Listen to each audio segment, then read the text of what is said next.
Good morning, everybody. How you doing today? My name's Andrew. I'm Tracy. I'm Matt. I'm Pop. I'm Aunt Becky. I'm Mimi. I'm Callie. And we're some of the Veggie Boys. And girls. And we'd like to thank you for stopping by. If you're new here, please consider subscribing because we can grow a lot of things on the farm, but one thing we can't grow is this channel without your help.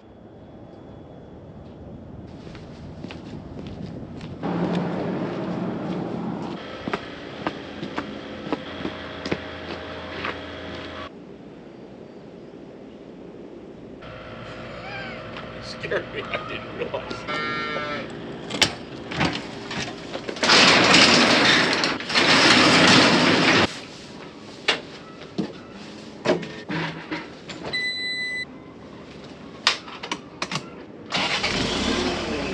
Hey everybody, welcome back. It's so nice to see you. We're getting started on morning chores this morning and we're dealing with a very chilly day. This is the first time it's not gonna get out of the 40s that I can remember for a while. Last night leading into this morning, they were talking about how cold it's been and that the temperatures we received, it's the first time we've had temperatures like this since back in March. So you can see, we're really starting to get to the colder times again. To get started off with the day though, we gotta get all the animals taken care of and then we can worry about some other things.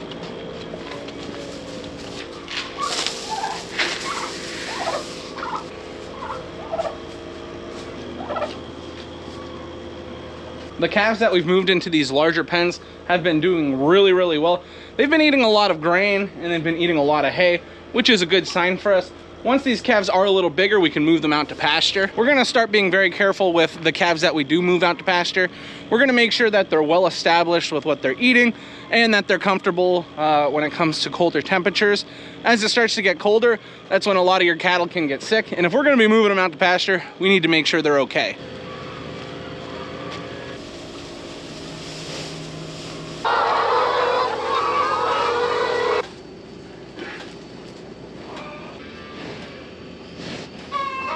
I've had a few people asking me if I'm starting to get tired of the routine being a little more repetitive. Truth be told, I'm not. I'm fortunate that we always seem to find plenty to do here on the farm. You know, when it comes to taking care of the animals, even throughout summer, that's something I do every day. I just don't film it as often as I normally do. Now I will admit, we are much less busier than we are in the middle of summer, but there's still plenty to do. Oh, ladies, calm down. What happened? Back up. I'm coming in. Watch out.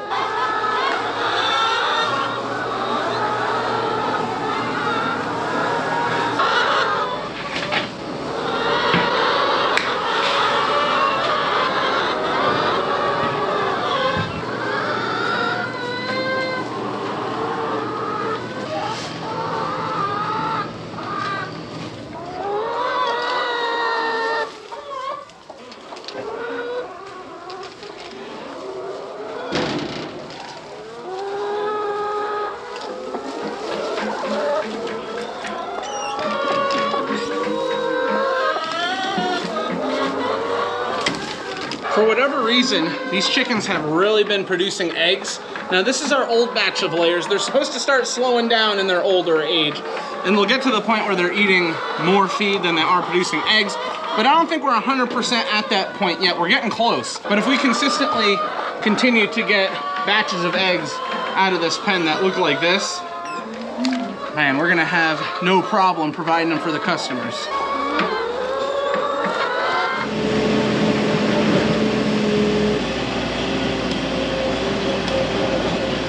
Something that I've been trying to mention, I just haven't got to it, is that the silage that we've been pulling out of our bag has been really nice. I know we think it's nice, but the cattle, they've been proving that it's nice. They've been enjoying it.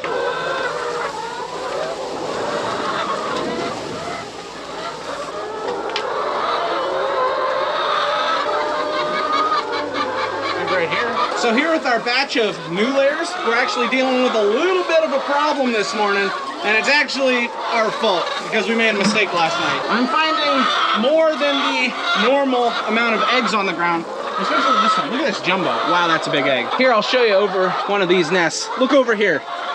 Wow, look at all the eggs on the ground. That is a problem. Now, I mentioned it was our fault. A lot of you have seen that we have a light in here with the chickens.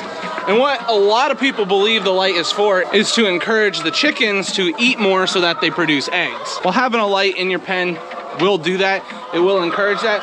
Another thing it does is it encourages the chickens to lay inside the nest. I think if you have more like white light or blue light, it encourages them to lay in nests, and then like a reddish light can encourage them to lay more eggs. I'm not 100% sure. We usually just have a light in here and we don't see this many eggs on the ground, but we were working yesterday and this light got unplugged. And I'm starting to see that, yeah, they definitely decided to lay eggs on the ground. Quite a few. I'm gonna have to get all those picked up.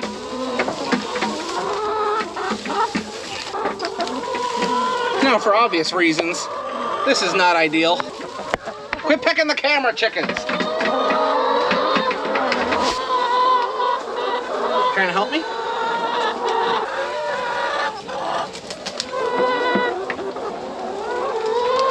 I didn't count them, but we obviously got a lot off the ground. So that's kind of like a little science experiment that we did so you don't have to. Now, thankfully, not all the chickens decided to lay eggs on the ground, because that would be a pain to deal with this morning. We collect a lot of eggs out of these nests, so if they were all on the ground, I'd be crawling all over the place.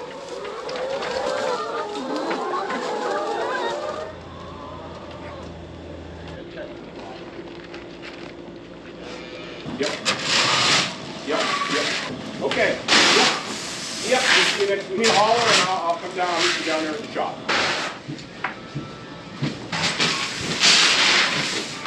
Much easier to see back here today. We got the lights on. But I like to see a little grain left in the feeder. Not too much. Not too much. Just a little bit left in the feeder. There's my favorite farm kitty, Screech. What's up, big girl? Ooh, big girl. So you've been doing something a little different with the way you've been feeding cattle. You've been putting whole corn in there. Now, the reason why we're doing this is because a few people have come around and they told us about these different studies. They're doing it at their farms. How do you feel about doing whole corn so far? It seems to be working well. My local butcher said that the beef that we're butchering really looks nice. They seem to be putting on more weight faster, and even the smaller ones outside seem to be looking so much nicer. And another thing we like about it is we're not running it all through the grinder, so that saves time too.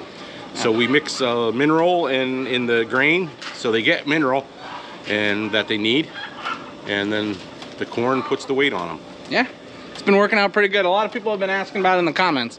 I just wanted to hear it from him himself. Yeah, a couple of the nutritionists, a couple of the local farmers, they've been talking about it and they've really liked it. We're getting there. We're not 100% sold yet, but from what we've seen from our cattle, they look good, they're healthy, and they're continuing to put on weight, so that makes us happy. We're gonna continue doing this, and if we don't feel that it's helping and our cattle are actually going back, they're not progressing, then we might change things up.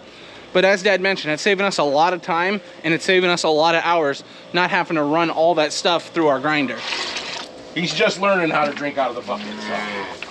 And this one too. Now these two at the front that are still learning how to drink out of the bucket, these are the two brand new additions to the farm. Beautiful, beautiful calves, nice and healthy. And they've been putting on weight since they've been here, so that's always a good sign. I know a lot of you people will be excited to see this. Look what we got in the sawdust shed. Sawdust! Yeah, we don't even have calves in here right now. We recently were able to pick up a load of sawdust, and they told us there's a good chance we'll be able to get a load a month.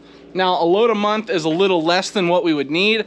However, we'll take anything because this stuff is really nice. When it comes to bedding up animals, we'll probably use this for calves. It helps to keep everything nice and dry, nice and comfortable. Straw works really well, but for the calves in particular, we always seem to find that the sawdust, it just does a better job, so that's what we like to use. It was really nice back in the days. You could really bed those pens up tight with that sawdust, but now we're gonna have to be a little more lenient with it. If we do start to run low, we'll just use straw. We have plenty. But it's always nice to have that sawdust ready to go. Now I want to talk about something because some of you probably saw that there is less turkeys in this pen. There's 4, so you can imagine what's going on there. I don't need to go into too much details, but the only problem we have right now is freezer space. So we've been butchering chickens and been butchering turkeys, but we don't have the freezer space to store them all. So we've been having to go through it pretty slow. But the problem is these birds are getting so big. The other toms that we did, dressed out, they're like 34 pounds. So those are pretty big birds, but you know, we got a big family. So when we eat a turkey, we need a lot of turkey. I just thought I'd mention that. People are gonna be wondering where those turkeys are going, and yeah. Oh, Snowball. Snowball likes her grain. And with this last bit of grain being dumped in, that is it for the cattle. They're all fed for the morning.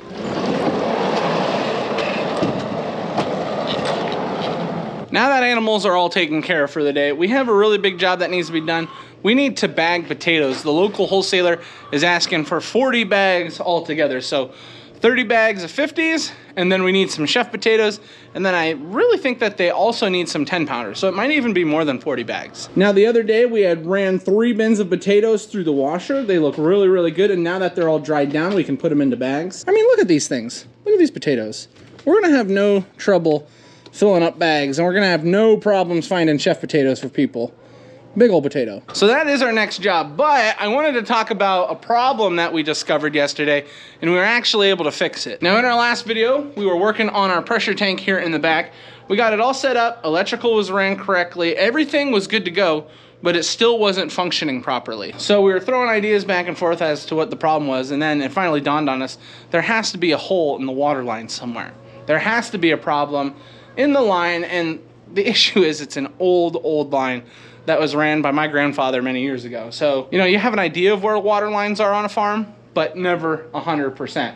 So we ended up having to go over and search for where this issue was, and we were able to find it. So I said we were doing some searching, and ultimately we remembered that sometime in spring of this year, and then in years past, we had water coming up out of the ground up here. Now we always assumed it was just like a natural spring, you know, but we think over time, from the ground settling, a rock actually poked a hole in our line, and it was right here. So we had to dig down very, very deep, and we were able to find where the issue was. Now we fixed the pipe. We made sure we were gonna have no more trouble with leaks in the future. We got rid of the issue that broke the pipe before, and you'll never believe it. Our water issue was solved. We now have plenty of pressure. That pressure tank is doing a great job. We have water pressure in the farm market. We've got water pressure in our greenhouses, and this is gonna save us a lot of headaches through baking time, and it's also gonna save us a lot of headaches when it comes to the busy time of the year, watering flowers and things like that. The only thing is, we were wondering, how long has that been an issue? How long were we dealing with that problem and didn't know about it? But then the other side is like, well, it's fixed. Let's not worry about it anymore. All right, Dad, show the people. How heavy is the turkey? This one is 32 pounds. Wow. That's a big turkey. The one I just weighed before this was 38. Oh, that's a lot of bird. Speaking of a lot of bird, Matthew's down here and he is bagging up potatoes. He got down here just before me. We were talking about all the different bags of potatoes that we need. Well, we're gonna get started on it now. Okay, so what we're gonna be doing is taking a lot of these larger potatoes. These are called chef potatoes. We're gonna be putting them into a separate bag. I'm still gonna be putting large potatoes into the regular bags, but for the most part, these larger ones, they go for a different price. So we're gonna be trying to take them out as we're bagging up, just so that we can have these specialty bags of potatoes. The wholesaler asked for them specifically, so we're just trying to fill orders a certain way.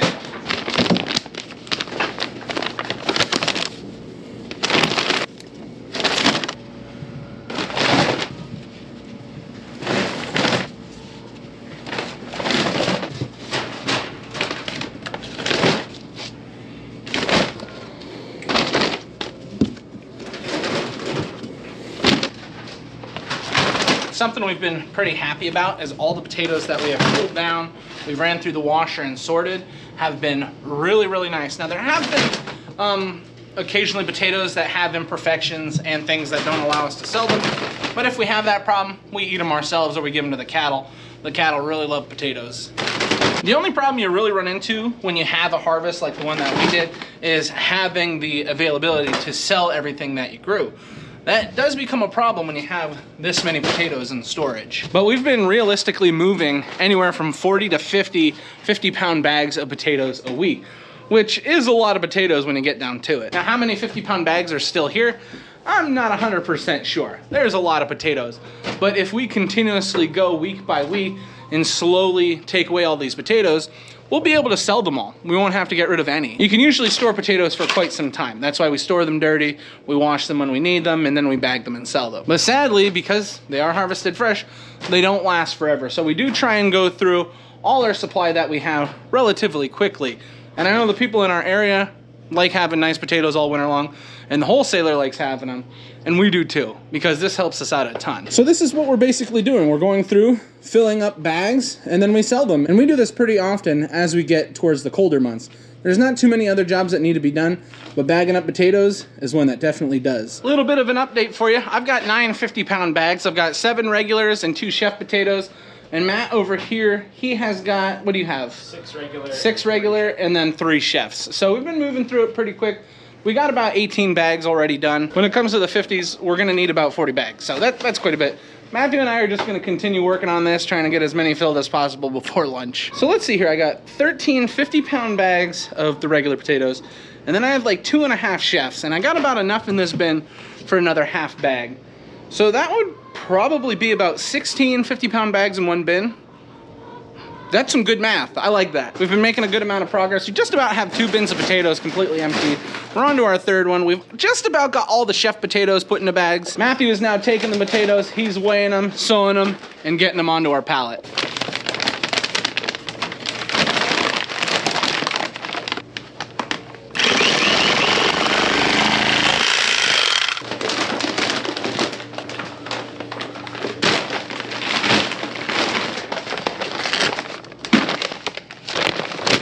What have you been doing, Andy? How many potatoes are you putting in here? I guess it's putting a little too much in. I had 55 pounds in that bag. We want 50. We have the bag already teared off. So I'm just gonna help you get more bags of potatoes. That's all I'm gonna do.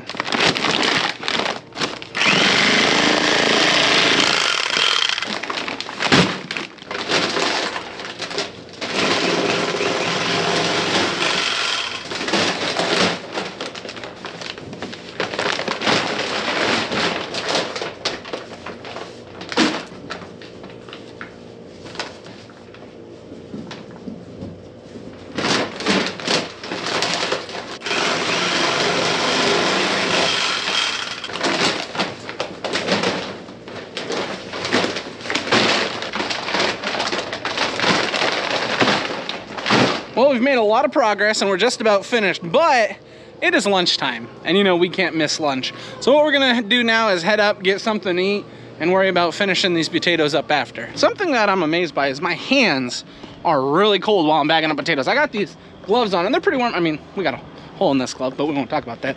They're pretty warm, but my hands are still cold, and I probably should have worn my larger hoodie.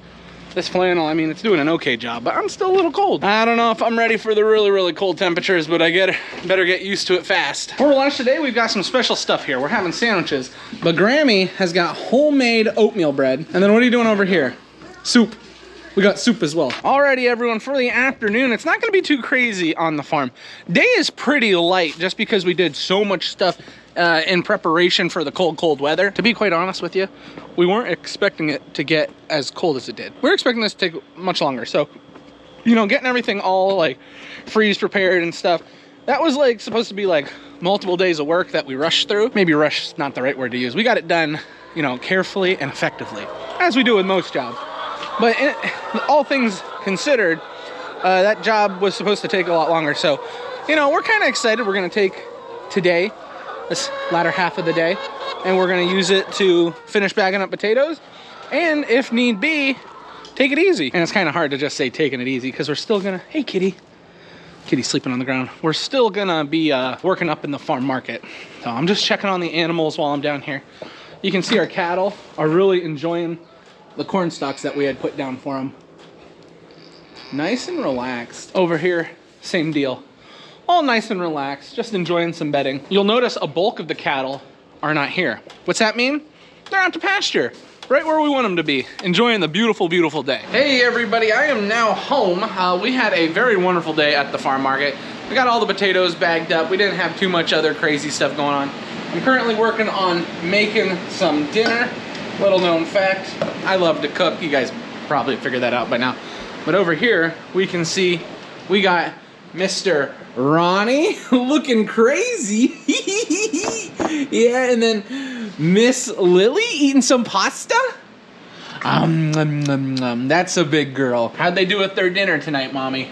Good. They're eating chickpea rotini with some beef sauce. Yeah. And they're really liking it. They're doing good. They look like they're doing a really good job. What do you think, Lily? What do you think, big girl? Do you like it? Yeah. And then Mr. Ronnie, you like it? I will say it is completely different taking care of twins as opposed to taking care of one baby. But one thing I will mention that I think is nice for Lauren and I, you know, the fact that these aren't our first kids, the twins, it's made this a little easier on us. The twins sleep a lot better than Callie did when she was their age. The twins eat a lot better than Callie did at their age. So it's crazy to see. If the twins were not like this, Lauren and I would probably be crazy. Well, crazier than we are already. But I think that's amazing that the twins are doing as well as they are. They're nice and healthy, and they eat well, they sleep well, and they're beautiful. I love my babies. Here's what we've got for dinner tonight. We've got some ground beef, and then we've also got some fresh veggies. Doesn't that look good? And since it's time to eat our dinner, that means this is where we're gonna be ending the video today. I'd like to thank everyone for watching, and I hope to see you next time. Bye-bye.